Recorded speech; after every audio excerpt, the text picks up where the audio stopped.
Bonjour à tous et bienvenue à ce nouveau Good Morning Market. Nous sommes le mardi 29 octobre 2019 et les indices sont sur des plus hauts, même des nouveaux records, hein, notamment pour le Nasdaq, le S&P 500, le CAC 40 qui franchit ses plus hauts annuels et marque de nouveaux sommets. Alors bien entendu, c'est la détente sur le volet commercial qui a poussé les indices à la hausse, notamment Donald Trump qui a confirmé qu'on pourrait assister à la signature d'un nouvel accord avant le sommet de la PEC prévu à la mi-novembre au Chili, donc ce qui souffle un vent d'optimisme sur les marchés actions et un retour donc à l'appétit pour le risque. Sur le volet politique à présent, donc Boris Johnson n'est pas parvenu à transiger concernant les élections anticipées du 12 décembre et effectivement sa proposition a été rejetée à 299 contre 70 par les parlementaires et ce nouveau délai, cette flextension a bien été acceptée par le Royaume-Uni.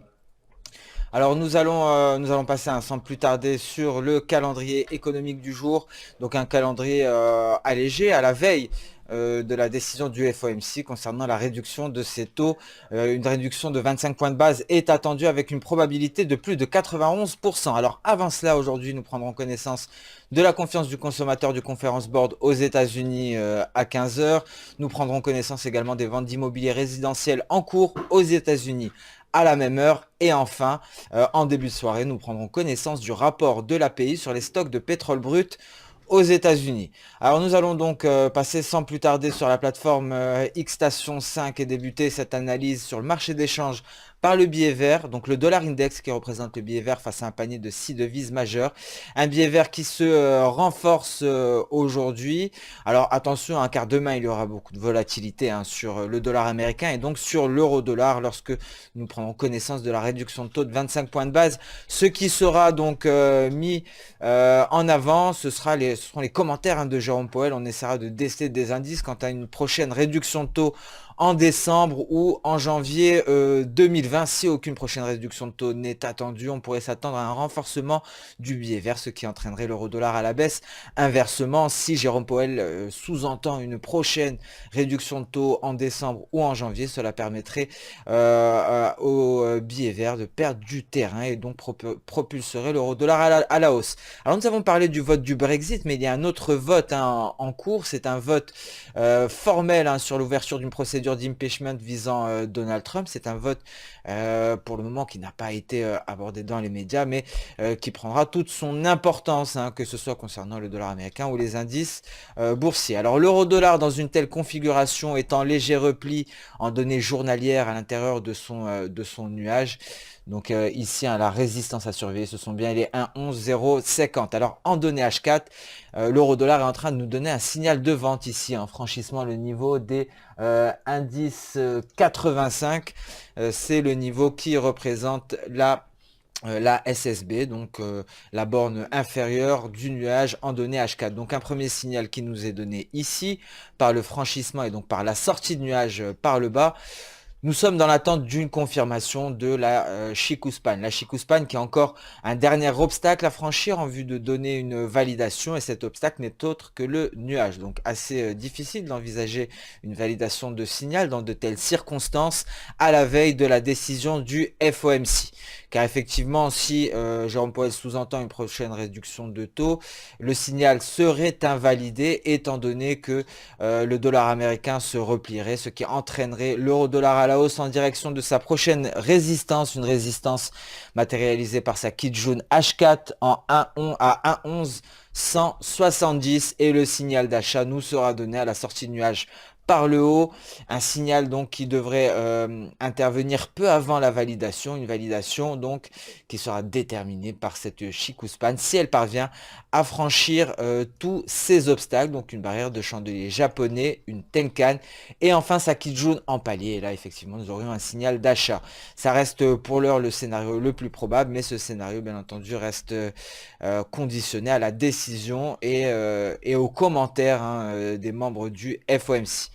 Alors l'USD-CAD se stabilise et n'est pas parvenu à repartir à la hausse hier et reste toujours sur son support à 1,3052, dernier rempart avant ses précédents plus bas aux alentours des 1,3025.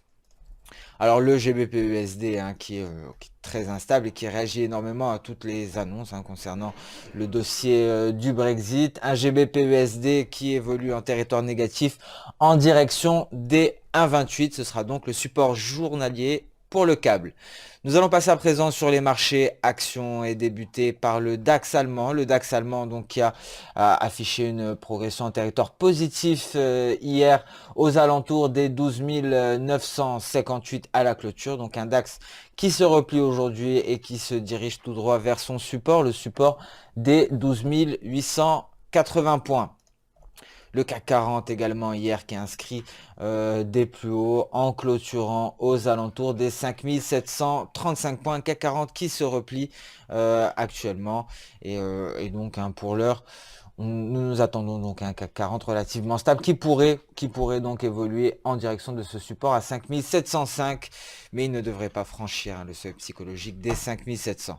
Alors le S&P 500 également qui a marqué un nouveau record absolu en clôturant donc hier en territoire positif à 3037 environ, un peu moins de 3037 pardon, à 3036,9 et donc pour l'heure l'US 500 étant léger repli. Alors même topo pour le Nasdaq également, un Nasdaq qui a clôturé sur ses plus hauts annuels, des plus hauts annuels donc à la clôture à 8104 points.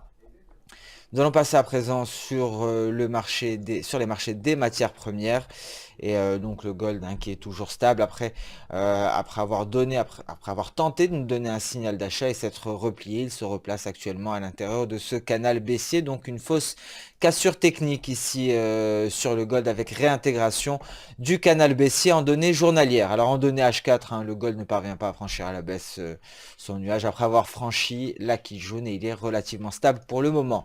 Alors les pétroles se replient après que Novak ait démenti les déclarations selon lesquelles les pays de l'OPEP seraient prêts à réduire davantage leur production afin de soutenir les cours du pétrole, ce qui a entraîné le WTI à la baisse.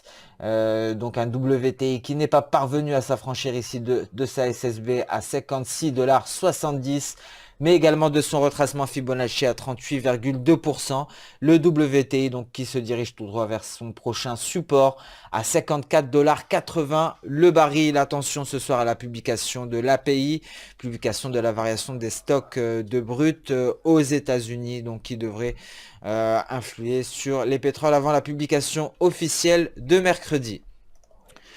Le café nettement haussier quant à lui vient d'intégrer son nuage en données journalières et par la même occasion donc le seuil psychologique des 100 $. Alors nous surveillerons avec attention une éventuelle sortie du nuage par le haut, ce qui viendrait de pair avec un franchissement de la résistance à 101,80 $, ce qui nous donnerait un signal d'achat. Alors une lagging span qui serait presque affranchie de tous ces obstacles. Le dernier obstacle serait cette SSB, ce qui représenterait la prochaine résistance pour le café à 104,40 $ si nous assistons à une sortie de nuage par le haut.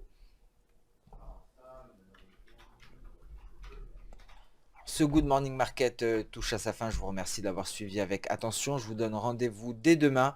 Demain sera la séance la plus chargée de la semaine. En attendant, je vous souhaite une excellente journée, une bonne séance de trading. N'hésitez pas à liker, commenter ou même partager cette vidéo.